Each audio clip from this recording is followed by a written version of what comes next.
Let's create a cute home decor piece that is all about our loved ones. Hello, I am Katie from thecraftyblogStalker.com, and if you're new to my channel, make sure to hit that subscribe button. Here are the supplies I'm going to be using, as well as a laser SVG file that I designed specifically for this project. And don't worry, I do have a supply list with links in the description of this video or in the blog post. Before we go to the laser, I'm going to paint my wood. I want my wood to be a dark reddish brown color. Now you can buy wood pieces that are already that color.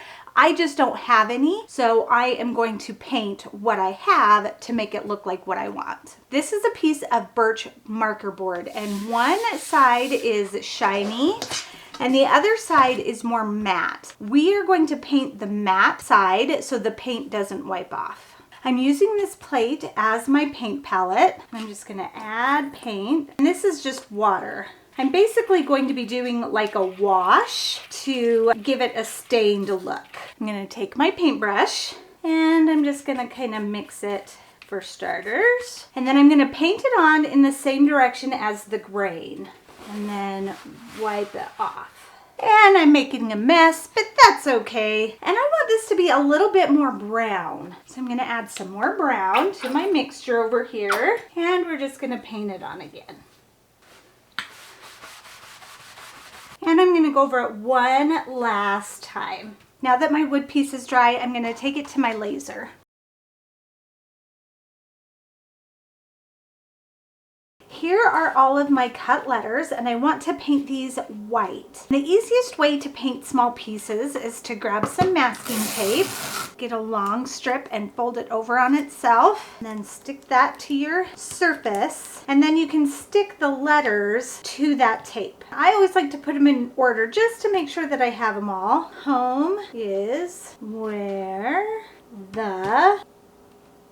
I've got some white paint. And I'm going to be putting the paint on with a makeup sponge. See how that tape just holds those pieces so I don't have to, and then I don't get paint all over my fingers. These are all of our cut layers from our laser cut file. And before we assemble, I need to cut some cork. I probably could have cut this with my laser as well, but since it's rolled, I knew it wouldn't lay flat, and this is just an easy square cut. I want the cork to be the same size as this cardboard layer, because this is the layer that the thumbtacks are going to go into. I'm just gonna open it up, and I'm gonna use the corners that are already there, so I only have to cut twice. Got a marker, and I'm just gonna outline. Then with a pair of scissors, I'm gonna cut that. I wanna cut it inside that line because I don't want it to be bigger than my cardboard piece.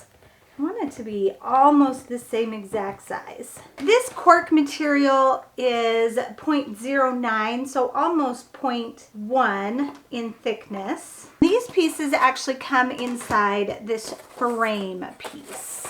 So they're going to layer inside like so. This frame piece, I cut out a 1/4 inch chipboard, and I needed it thicker so that I could put some cardboard and some cork in there. I could have gotten a thicker cork, so I didn't need cardboard, but the thicker you go with cork, the more expensive it is. That's why I decided to just go with a cardboard backer, because you won't be able to see it. For the backer piece, I went with 1/8 of an inch chipboard. I'm just gonna glue these together to start. I've just got some simple wood glue, and I'm gonna put these pieces together, squaring up all of the corners. Then I can layer my pieces inside, and I am gonna glue this piece of cork down just to keep it from curling while I'm trying to put it in. Just put a little bit in there to hold it down. Then I'm gonna hold it down for just a minute while it dries. We can glue on our top layer. And same thing, I'm just gonna line up those corner edges and press it down. Any glue that seeps out, it is okay because it dries clear, but I am just gonna clean it up with a paper towel. Then I can bring in my letters over here that we painted earlier. They're still stuck to their tape. I've got some glue here on my plate, and I'm just gonna brush the glue on with a paintbrush. There are outlines where each letter goes, And the letter is slightly larger than the outline, so it will completely cover that up. Look at how cute that is. Now that our sign is all done, we can bring these cute little heart-shaped thumbtacks in and put them wherever we have family. So let's see, I've got some family in Wyoming and in Utah, because that's where I am. Got some family over here in Vegas. Isn't that so cute? And it's such a fun way to keep track of where your friends and family live. Thank you for joining me today, and make sure to go to my website, thecraftyblogstalker.com, and get the SVG laser file for this fun project. Bye everyone, and happy crafting!